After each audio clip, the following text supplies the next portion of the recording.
chapter in my life that included getting a job as the event coordinator at the bookstore Shed and Royal Books and More, which was just up the street from all this activity.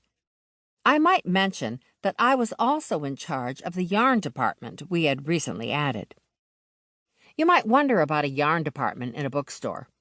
The yarn department was added because the local crochet group, the Tarzana Hookers, met at the bookstore, and quite frankly, the owners, Mrs. Shed and Mr. Royal, were looking for more revenue streams. I think that's the right term. Actually, with a crafting table and available yarn, the Hookers didn't just meet at the bookstore, they almost lived there. Mrs. Shed liked to joke that if we had cots, the group would probably sleep there too.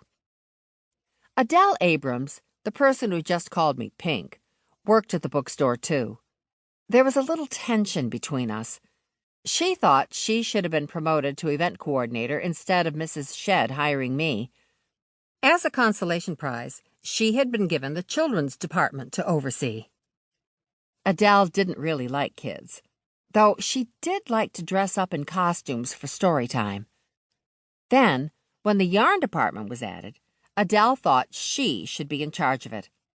Adele, Dinah, and I were all part of the crochet group, and no one would dispute that Adele was far superior with a hook. But she had this small problem. All of the Tarzana Hookers thought crochet was the best of the fiber arts, but Adele took it a step further. If you so much as showed her a knitting needle, she would throw a hissy fit. Personally, while I know she had a real reason for being nuts about knitters, she'd had a bad stepmother who was a needlehead, as Adele called her.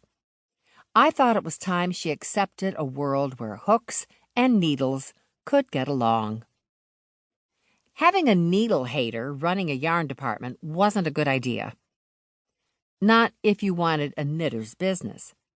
So, even though I was somewhat of a novice at crochet, Mrs. Shed wanted me to handle the yarn department. But none of that explained what I was doing hanging out at a TV shoot. Actually, it wasn't planned. Adele, Dinah, and I were on our way to one of the newer Hookers' houses to pick up some crochet stuff. Her house was around the corner from Dinah's, and we'd had to pass the caravan of trucks and trailers to get there. Even though seeing a set on the street wasn't new, I still found it exciting. It was fun to see what they'd done to the front of the modest stucco house they were using for a location.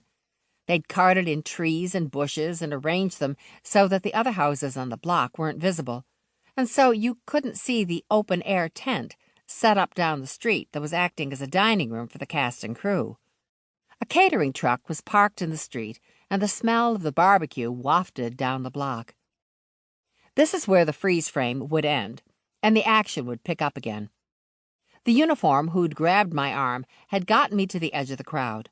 Adele followed close behind. "Pink, you'd better thank my boyfriend Eric for saving your skin." Now that we'd reached the sidelines, Eric let go and apologized if he'd been too rough. "It was fine," I said to the barrel-chested man who towered over me. Eric Humphreys was an LAPD motor officer and was using his vacation time to work security on the production. In case there was any doubt, he was also Adele's boyfriend. "Thanks for saving me from the angry mob," I said, looking back at the crew as they tried to set up the shot again. Adele glanced around, saw that no one was watching, and touched Eric's arm in a possessive manner. He responded by beaming a big smile her way. It was embarrassing to watch them making googie eyes at each other. But at least this time the romance wasn't all in Adele's imagination. They made an unusual pair. Adele, with her wild clothes and say-whatever attitude, was a sharp contrast to the very proper and polite motor officer. He rode his motorcycle with ramrod straight posture and took his security work at the set very seriously. "Coochiekins," he said, winking at her. "I'm glad you stopped by. You look lovely as always." My eyes started to roll.